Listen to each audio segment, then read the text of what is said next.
بسم اللہ الرحمن الرحیم۔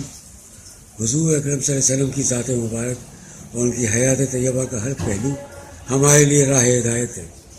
جب آپ بچے تھے، چند دنوں کے تھے، تو ان کو عرب کے دستور کے مطابق رضاعت کے لیے مکہ کے قریب بنو سعد کے قبیلے میں بھیج دیا گیا اور حضرت حلیمہ سعدیہ کے حوالے کیا گیا، جو ان کی رضائی ماں کہلائیں۔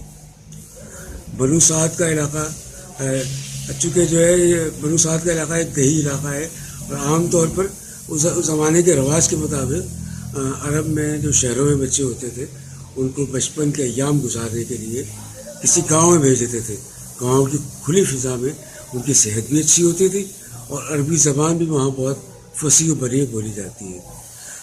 جب تک سرکار صلی اللہ علیہ وسلم بی بی حلیمہ کے پاس رضاعت کے دوران رہے، خوب برکتیں ہوتی رہیں ان کے مویشیوں میں بھی اور ان کے مال و اسباب میں بھی، اور لوگ بڑے حیران ہوتے رہے ان کے اس معجزے پہ جو وہاں ہوا تھا ان برکتوں کی صورت میں۔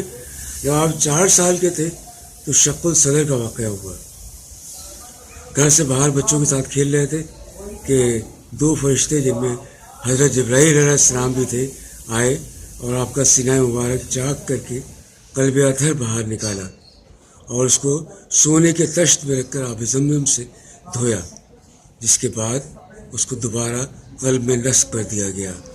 یہ تھا شق الصدر کا پہلا واقعہ۔ جب بچوں نے آ کے بتایا اور بی بی حلیمہ اور ان کے شوہر گھبرا کے دیکھنے گئے کہ کیا ہوا، تو کچھ بھی نہ تھا، وہ نارمل معمول کے انداز میں وہیں کھڑے ہوئے تھے۔ لیکن چونکہ اس واقعے سے بی بی حلیمہ کافی گھبرا گئی تھی، اس سے حضور اکرم صلی اللہ علیہ وسلم کو ان کی والدہ ماجدہ حضرت آمنہ کے پاس چھوڑ کر چلی گئیں۔ اس کے بعد سے وہ اپنی والدہ کے پاس رہنے لگی۔